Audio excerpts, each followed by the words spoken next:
মালদার গাজলে অসুর আন্দোলনের ঝড়।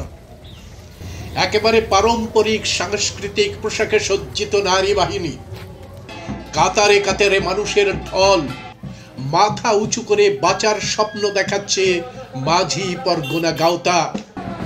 অশোক ধম্ম বিজয় এবং মহিষাসুর স্মরণ সভার মধ্যে দিয়ে শুরু হয়েছে অপ্রতিরোধ্য এক সাংস্কৃতিক বিপ্লব। প্রিয় দর্শক, একটি আদিবাসী মানুষকে চারিদিক থেকে ঘিরে ধরে তাকে নৃশংসভাবে হত্যা করার দৃশ্য ধর্মীয় উৎসব হিসাবে চাপিয়ে দেওয়া হয়েছে এই বাংলায়। বাংলায় সতীদাহ প্রথা নিবারণ হয়েছে, বাংলায় বাল্য বিবাহ নিবারণ হয়েছে, বাংলায় আইনিভাবে নরবলি নিবারণ হলেও নরহত্যাকারীরা ধর্মের ঢাল ব্যবহার করে এখনো বিপুল উদ্যমে ভয়ঙ্কর উল্লাসে চালিয়ে যাচ্ছে নরহত্যার উৎসব। বাংলার মানবাধিকার মিছিল হয়, বাংলায় কুকুরের মৃত্যু নিয়ে পথ অবরোধ হয়, শিকার উৎসবের কথা নিয়ে অশ্রু বিসর্জন হয়, কিন্তু একটি নরহত্যার দৃশ্যকে বিজয় উৎসব হিসাবে বরণ করার বিরুদ্ধে কোনো মানবাধিকার কর্মী, পণ্ডিত, বিদগ্ধ মানুষরা রা কাড়েন না। উল্টে ব্রাহ্মণ্যবাদীদের এই উপনিবেশবাদ, কলোনি কালচার এবং দখলদারিকে আরো বাড়িয়ে তোলার জন্যে উদ্বাহু নৃত্য শুরু করে দেন এই সমস্ত মানুষেরা।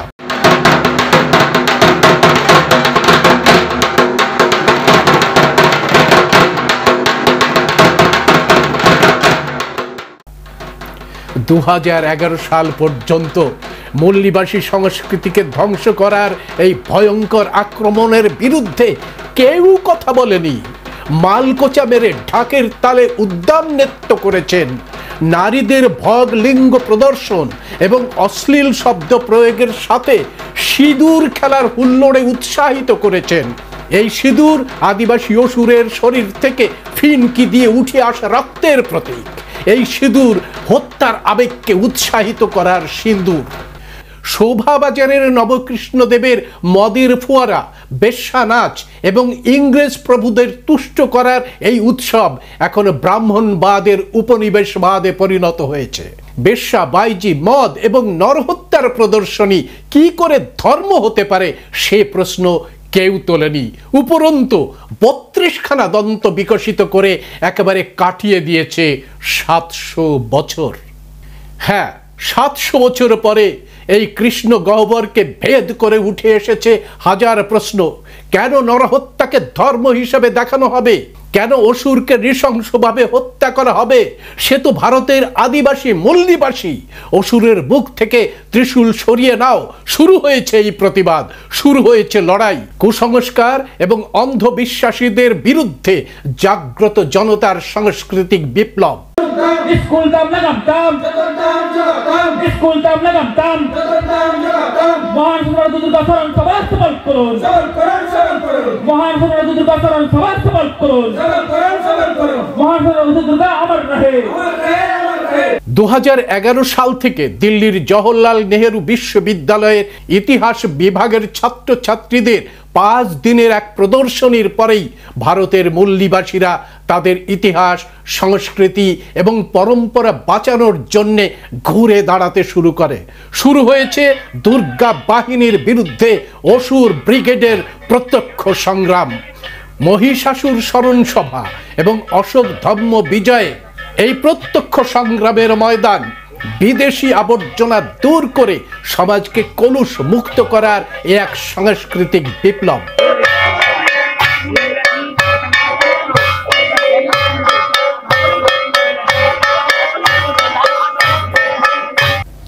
গত 3রা অক্টোবর 2025 গাজলের গোডাং ময়দানে মাঝি পরগনা গাওতার পরিচালনায় যে মহিষাসুর স্মরণ সভা এবং অশোক ধম্ম বিজয় পালিত হলো তা এই সাংস্কৃতিক বিপ্লবের অবিচ্ছেদ্য অংশ। গোটা বাংলাকে জাগিয়ে তুলছে এই ধম্ম বিজয় সমারোহ।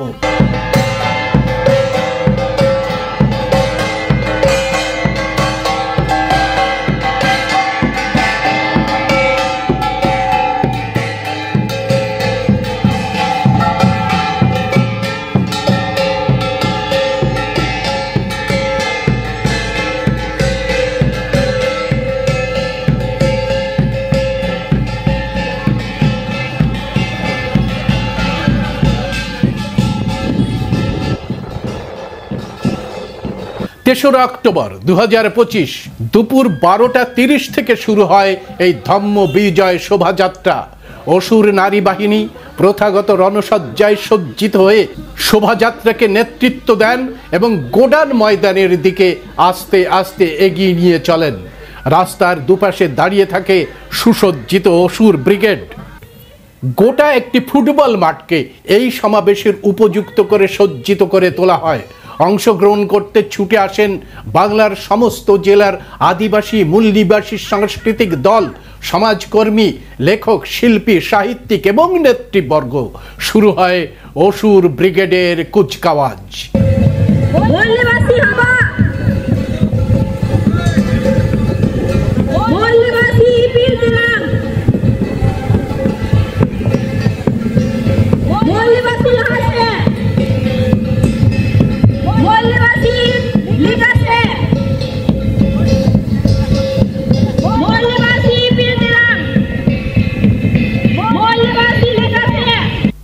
অনুষ্ঠানের শুরুতে বহুজন মনীষীদের পুষ্পার্ঘ্য নিবেদন করেন সংঘের সভাপতি সম্পাদক মোহন মুর্মু, কৃষ্ণ হেমব্রম এবং আগত অতিথিবৃন্দ।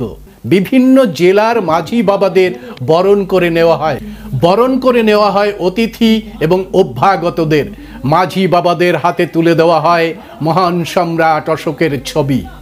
এরপরেই মূল মঞ্চে শুরু হয় আলোচনা এবং সাংস্কৃতিক উৎসব।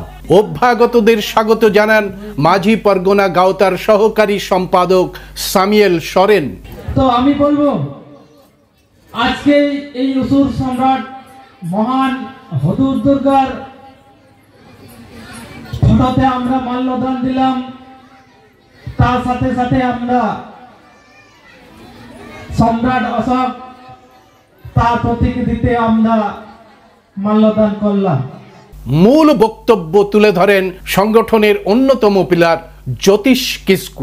সাঁওতালি দিয়ে বিভিন্ন জায়গা মন্ত্র পাঠ করিয়ে দুর্গা পুজো হচ্ছে। এই তরুণ সভার আগে কিন্তু পশ্চিমবাংলায় সেভাবে লক্ষ্য করা যায়নি, কিন্তু এবারে সেটা লক্ষ্য করা যাচ্ছে এবং প্রতিটা মণ্ডপে বিশেষত আপনারা দেখবেন যে বীর শহীদ হুজুর দুর্গা স্মরণ সভা এই রেজাল্টের ফলে আমরা বিভিন্ন মঞ্চে আমরা লক্ষ্য করছি যে হুজুর দুর্গার কাছে থেকে যে ত্রিশূল ধীরে ধীরে সাইড হচ্ছে। আর এটাই শুরু নয়, এবং বিভিন্ন মণ্ডপে आदिवासी संस्कृति पंची पढ़ाट आबुआ नवा लड़ाई खातिर ते आबुन मेंदा जे लड़ाई दो शुरू माने हसुओ टेंगो एवं लटू लटू हथियार साथ दिखाई के लड़ाई हुआ लड़ाई ना रिजल्ट सकते तीन नेल को पे तीन विभिन्न सोशल मीडिया रे पंची पढ़ाट को बाधित चुनिया देवी नोदा पर लड़ाई ना फोल करा কেননা আমরা বুঝতে পারি না, আমাদের বহুজন সমাজ আমরা বুঝতে পারছি না যে লড়াই কত বড় লড়াই, সেই লড়াই এর রেজাল্টটা আমরা আমাদের সামনে সেটা তুলে ধরছি বা আমরা দেখতে পাচ্ছি। তো ভারতবর্ষে বিভিন্ন প্রান্তে, রাজ্যের বিভিন্ন প্রান্তে আমরা দেখছি আদিবাসীরা জল জঙ্গল জমি থেকে উচ্ছেদ হচ্ছে এবং বিভিন্ন রাজ্যে বাংলা ভাষা বলার জন্য তাদেরকে মারছে। প্রতিদিন আমাদের এসটি এসসি ওবিসি সমাজের নারীরা নির্যাতন হচ্ছে। আমরা বাংলায় লক্ষ্য করলাম রামপুর হাটে যে সেই ছোট্ট একটা আমাদের বোন কিভাবে ধর্ষণ হয়ে তাকে মারা হলো। তো সমস্ত দেশে সমস্ত রাজ্যে মূলনিবাসী সমাজের মানুষের চিত্র সেম একই রকম। আজকে যে এনআরসি এসআইআর মধ্য দিয়ে বিভিন্ন জায়গায় আমরা লক্ষ্য করছি বিভিন্ন আন্দোলন এবং বিভিন্ন সেমিনার, এই সমস্ত হওয়ার পিছনের কারণটা কি? তো আমরা নির্যাতিত হচ্ছি, আমরা ধর্ষিত হচ্ছি, আমরা জমি থেকে উচ্ছেদ হচ্ছি, আমাদেরকে বেনাগরিক করা হচ্ছে, আমাদের আমাদের জমি জায়গা সমস্ত কিছু শিল্পপতিদেরকে দেওয়া হচ্ছে, রাজ্যে শিক্ষা ব্যবস্থা এবং স্কুলকে বন্ধ করে দেওয়া হচ্ছে। তার কারণটা কি? তার কারণটা মাঝি পারগানা গাওতা মনে করে এর কারণটাই হচ্ছে ব্রাহ্মণ্যবাদী শক্তি। এই শক্তির বিরুদ্ধে আমরা কখনো লড়াইয়ের দিকে যেতে চাচ্ছি না। আপনারা মনে রাখবেন যে ভারতবর্ষের যে লড়াই, সেই লড়াই রাজনীতিকের জন্য লড়াই, সেটা আমরা অনেকে মনে করতে পারি এই লড়াই রাজনীতিকের জন্য লড়াই, কিন্তু মাঝি পারগানা গাওতা সেরকম মনে করে না। এই লড়াইটা হবে সাংস্কৃতিক বনাম সাংস্কৃতিক লড়াই। আমরা এখনো হারি। আমরা যদি হেরে যেতাম তাহলে আমাদের দাসা এবং ভুল থাকতো। আমরা যদি হেরে যেতাম তাহলে আজকের মতন স্মরণ সভা, বিভিন্ন সেমিনার, বিভিন্ন কিছু আমাদের মহিনীদের লড়াই করছি, সেটাকে আমরা থেমে যেতাম। লড়াই এখনো থামেনি, লড়াই চলছে। বক্তব্য রাখেন অধ্যাপক সুধাকর সর্দার। আপনারা যেভাবে সাড়া দিয়েছে, আমরা যারা বিভিন্ন সংগঠন করে থাকি, আমাদের মধ্যে যেটুকু গর্ব ছিল সংগঠন হিসাবে সেটুকু উবে গেছে। আমরা মোহিত হয়েছি, আমরা সত্যি ভাষা হারিয়ে ফেলেছি যে একটা সংগঠনের কতটা টান থাকতে পারে, তবে এতটা মানুষ এই রকম ভাবে জড়ো হয়ে প্রত্যেকের ধৈর্য সহকারে প্রত্যেকের কথা শুনছেন। এবং কেন শুনছেন?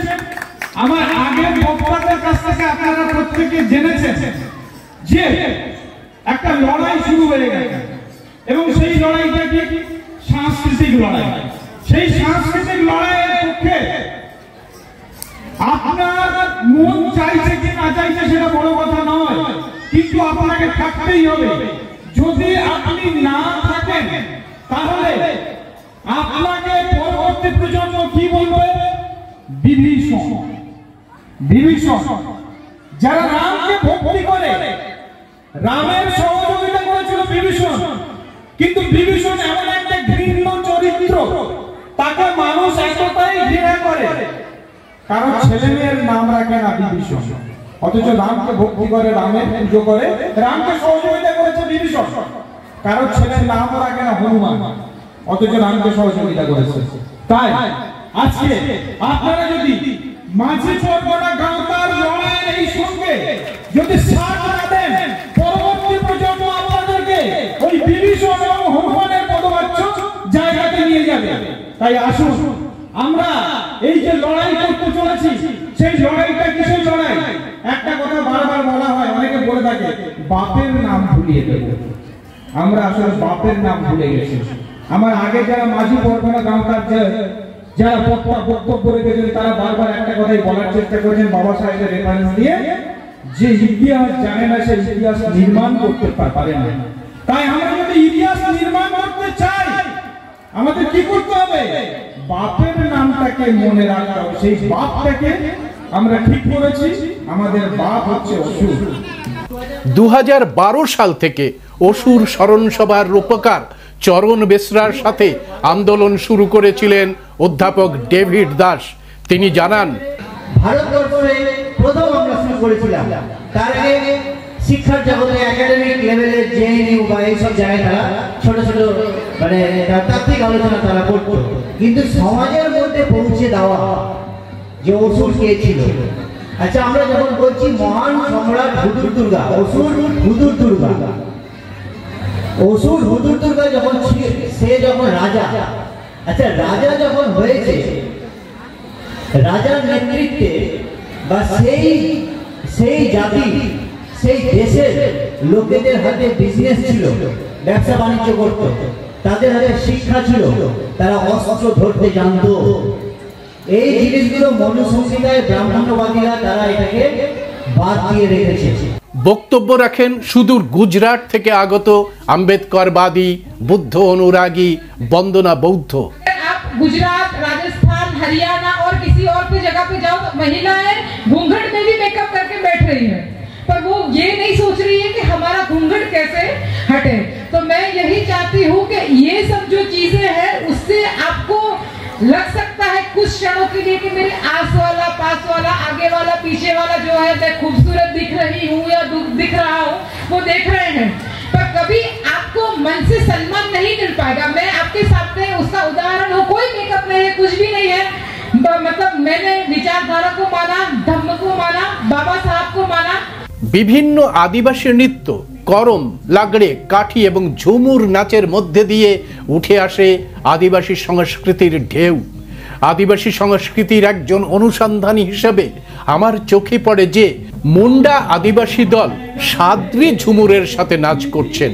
বিষয়টি নিয়ে কথা বলতেই সরল আদিবাসীরা জানিয়ে দেন যে দীর্ঘ অনভ্যাসের জন্যই তারা নিজেদের ভাষা সংস্কৃতি ভুলে যেতে বসেছে, কিন্তু এই ভাষা সংস্কৃতিকে আবার তারা জাগিয়ে তুলবেন।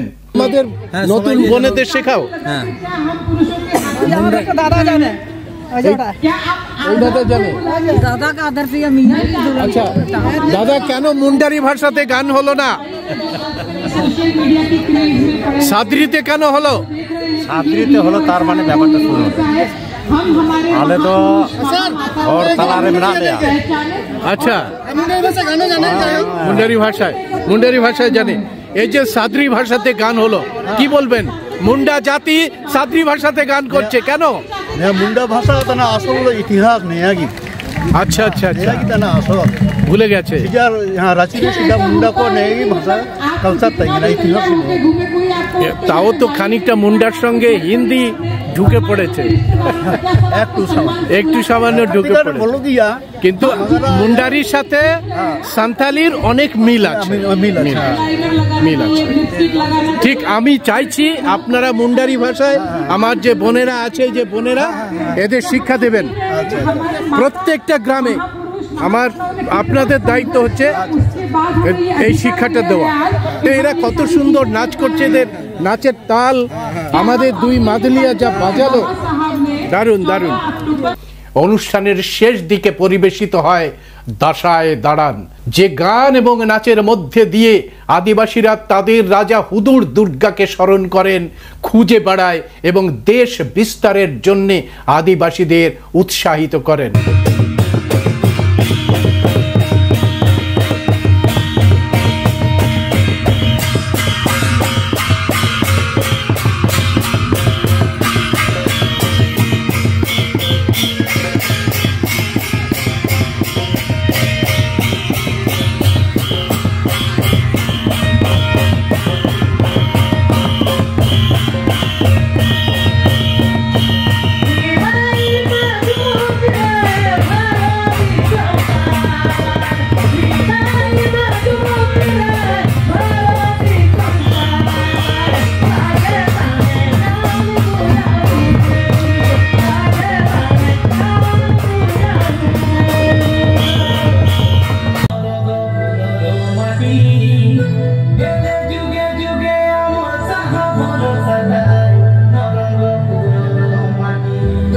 সত্যি তাই, মাঝি পরগনা গাঁওটা যেন হাত ধরে গোটা মল্লিবাসী সমাজকে নিয়ে চলেছে আত্মপরিচয়, আত্মসম্মানের দিকে।